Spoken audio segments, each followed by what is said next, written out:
Essa tese é uma tese bastante revolucionária, né? Mas quem a defendeu? Bento XVI. Bento XVI fez uma nova eclesiologia. Bento XVI fez uma nova eclesiologia. E eu defendo, já desde o anúncio do sínodo, desde o lineamento, essa continuidade do concílio com o catecismo e com o sínodo da nova evangelização. Continuidade, aliás, que está clara no pensamento de Bento XVI, a carta apostólica Porta Fidei, né? Tanto que ele quer celebrar os 50 anos da abertura do concílio, juntamente com os 20 anos da publicação do catecismo.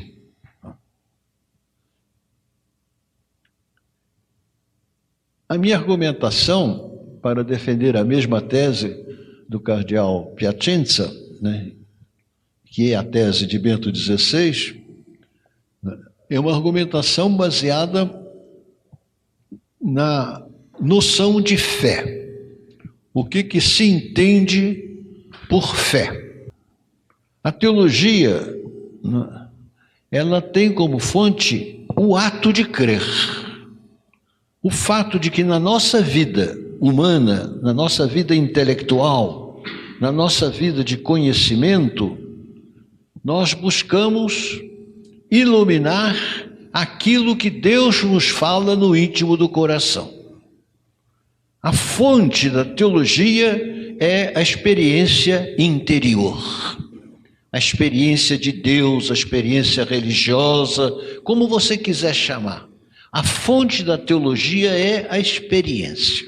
Então a fé é espiritual, a fé é radical, a fé é fundamental. Tudo depende da fé. A fé não está naquilo que eu creio, está no fato de eu crer. Aquilo que eu creio é expressão da fé. E nós sabemos que essa expressão muda. Muda com a cultura, muda com a história, né? Mas o importante, fundamental, não é a maneira como eu expresso a minha vida profunda com Deus. O fundamental é ter essa vida profunda, é participar da vida de Deus.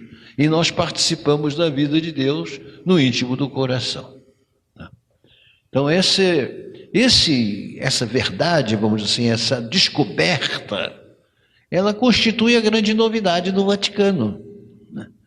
O Vaticano nasceu da percepção de que a palavra de Deus não é uma palavra que nos transmita verdades, é uma palavra que nos transmite a vida. A revelação não é uma transmissão de verdades, não é? Como se pensava antes, e isso historicamente tem as suas razões, não é? A revelação é a comunicação da vida de Deus. É aquilo que está no primeiro capítulo da Constituição Dei Verbo, né? No número 2, no número 2 ou número 5. Vocês sabem que a Constituição do Verbo foi a Constituição mais difícil de preparar. Eu defendi essa tese da prioridade do ato de crer. Isso é a luz que guia Bento XVI na sua interpretação do concílio. Ele fez e convocou o primeiro sínodo que ele convocou foi sobre a palavra de Deus na vida e na missão da igreja. Foi o sínodo de 2008. Tem a exortação apostólica Verbum Domini. Agora ele convocou o sínodo sobre a nova evangelização e a transmissão da fé para a transmissão da fé cristã. E você tem a convocação do ano da fé, da Porta Fidei.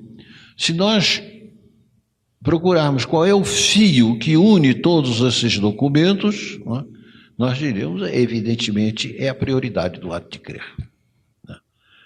E a tese que eu defendi na terça-feira justamente é sobre esse aspecto. Por que nova evangelização? A nossa tese, eu já digo nossa, porque é também do cardeal Piacenza,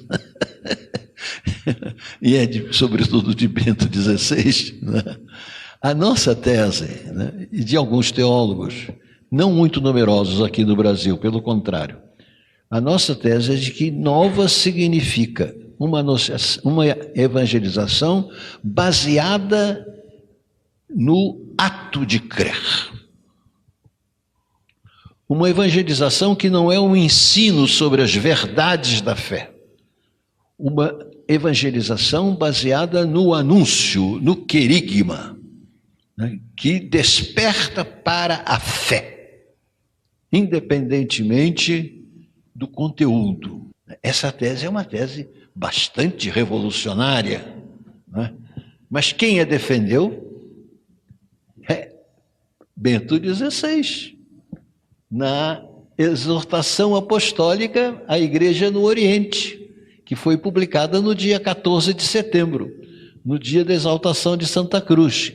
Bento XVI assinou essa exortação no Líbano. A gente pôde assistir pela internet, pela televisão. Eu assisti essa assinatura, assisti o discurso de Bento XVI, feito em francês, no Líbano, e a assinatura.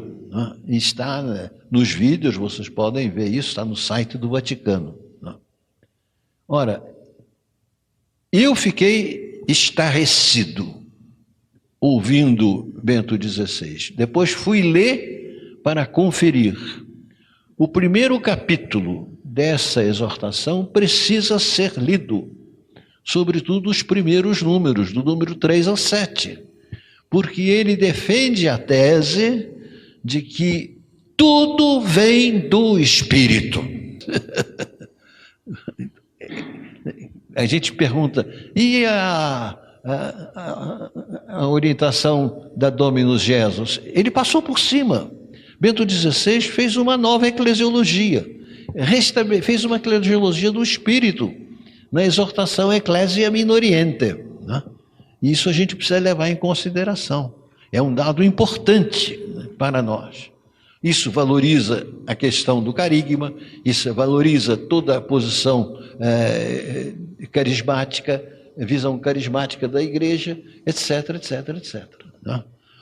Então isso para nós é muito importante para as novas comunidades, né? Ver que o Papa, eu acho que ele está percebendo que ele não vai durar muito, né? Que ele vai se encontrar brevemente com o Senhor, então ele está resolvendo dizer as últimas coisas. E ele diz com uma coragem e com uma clareza impressionante, né? Me chocou o número de vezes que ele fala da experiência, né? Fala 70 vezes da experiência. Não é uma vez ou duas, são 70 vezes. Quem conhece a história da teologia sabe o que isso significa. A experiência era suspeita na Igreja Católica, desde o século XVI, quando Lutero insistiu na experiência contra o magistério de Roma, contra as práticas de Roma, né? Então a Igreja de Roma, ela resolveu não falar da experiência, condenou durante séculos todos os teólogos que deram importância à experiência. Quer dizer, a experiência não é uma fonte de conhecimento. A fonte de conhecimento da verdade é a autoridade da igreja. A experiência não é uma fonte de conhecimento. Você não pode fazer uma teologia a partir da experiência. Você tem que fazer uma teologia a partir do dogma. Essa era a posição da Igreja Católica. Tem um acontecimento pessoal muito curioso, né? O padre Congar, né? Eu como dominicano morava no convento do padre Congar, tinha contato cotidiano com ele, né?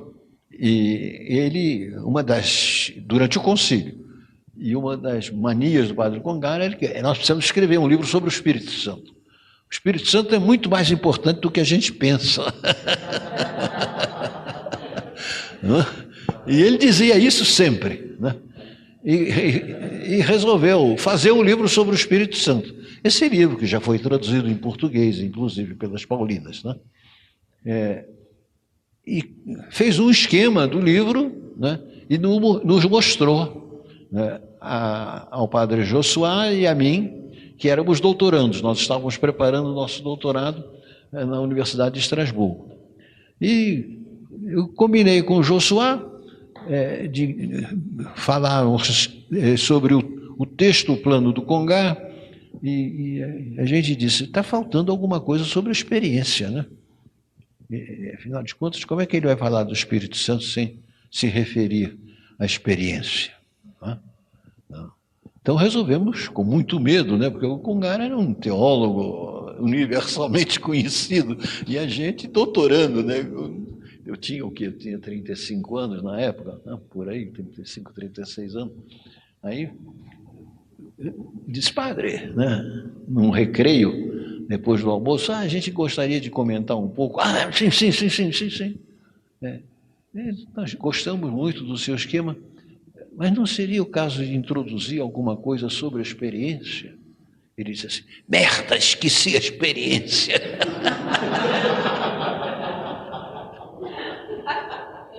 Quer dizer, o Congar, né, não dava a importância à experiência que hoje a gente dá.